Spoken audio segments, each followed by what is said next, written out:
আমি তো বলি আমার জাতি যদি কিচ্ছু না করতো,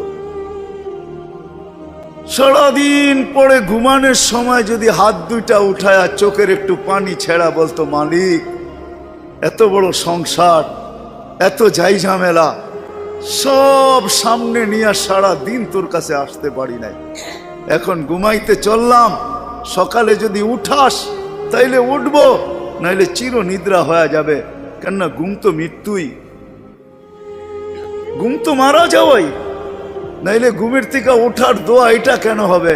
আলহামদুলিল্লাহিল্লাযী আহইয়ানা বাদা মা আমাতানা ওয়া ইলাইহিন নুশুর।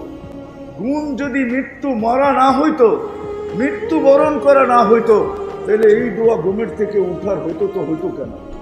অন্য দোয়া হইতো, আরো তো কত দোয়া হইতে পারতো। বোঝা গেল আমি মৃত্যুর থেকে ফিরে আসছি, মরে গেছিলাম ঘুমের ভিতরে।